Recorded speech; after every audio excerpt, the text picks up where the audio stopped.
Perumpamaan membuat kita paham tentang sesuatu. Ada seorang laki-laki namanya Bal'am, ilmunya hebat, otaknya cerdas, tapi dia gunakan ilmunya itu untuk mengejar dunia. Lalu bagaimana perumpamaannya dalam Al-Quran? Walau syi'na la rafa'nahu biha. Kalau kami mau, kami bisa angkat derajatnya tinggi. Walakinnahu akhlada ilal ardi. Tapi dia lebih memilih tanah hitam, rendah. Dia tidak mau naik ke atas walaupun ilmunya sudah hebat. Dia tidak mau naik ke atas. Walakinnahu akhlada ilal ardi wattaba'a hawa. Dia memperturutkan hawa nafsunya, nafsu makannya, nafsu minumnya, nafsu seksual biologisnya. Maka orang seperti ini seperti apa perumpamaannya dalam Al-Quran? Famathaluhu kamathalil kalb. Dia seperti seekor anjing. Famathaluhu kamathalil kalb. Dia seperti seekor anjing. In tahmil alaihi yalhath au tatrukhu yalhath. Andai kau lempar dia dengan kayu dan batu, dia tetap menjulurkan lidahnya. Andai kau lempar dia dengan apapun, dia tetap juga menjulurkan lidahnya. Perumpamaan orang yang kotor, orang yang rendah, orang yang hina, orang yang tidak bermartabat. Hewan yang dipilih Allah bukan babi, tapi yang dipilih adalah anjing. Kenapa? Rahasia Allah subhanahu wa ta'ala. Maka dia disebut dengan hewan najis mughalladhah. Dimanapun umat Islam sampai, maka yang pertama kalimat keluar dari mulutnya adalah Allahu Akbar, Allahu Akbar.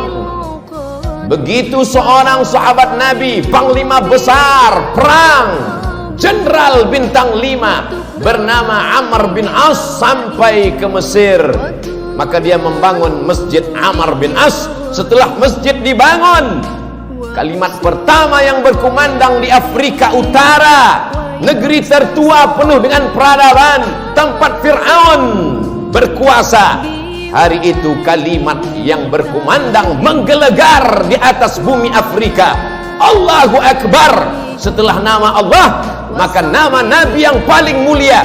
Tidak ada alam semesta kalau tidak ada dia, tidak ada surga, tidak ada aras kalau bukan karena dia.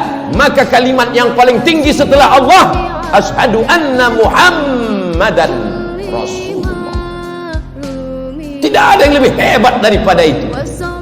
Kalimat yang paling tinggi adalah seruan azan.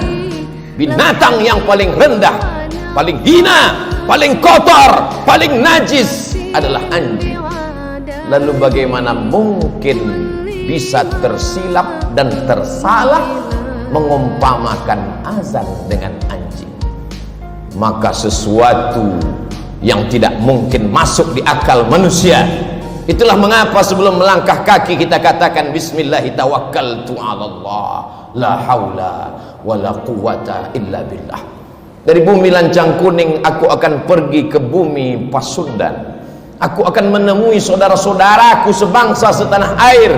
Kulangkahkan kakiku atas namamu ya Allah. Yang akan kusampaikan adalah kalammu ya Allah. Yang akan kuceritakan adalah sabda Rasulmu ya Allah. Jangan sampai aku salah ucap, salah kata.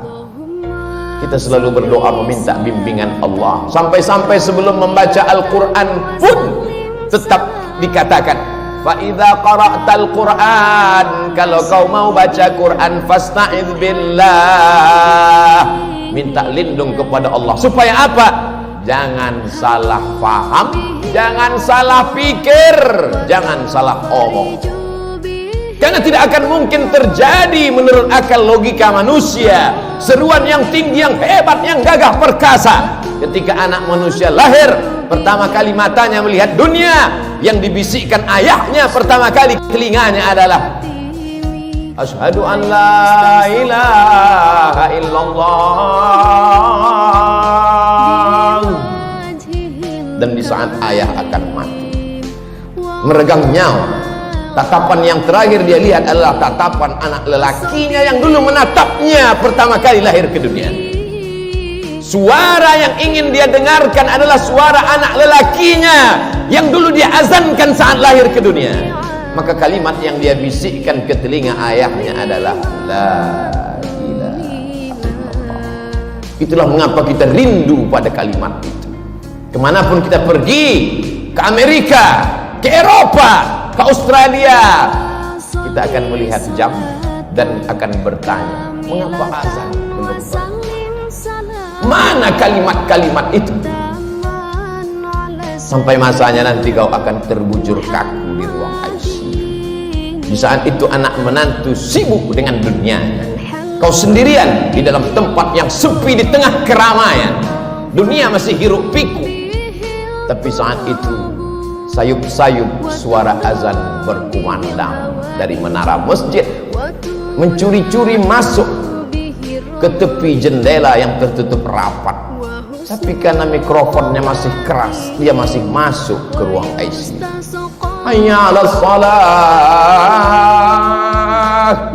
Saat itulah kau baru meneteskan air mata dan berkata, la wala quwwata illa billah. Tapi apakah di zaman kita nanti masih ada suara itu masuk ke telinga kita? Tergantung apa yang kita lakukan hari ini.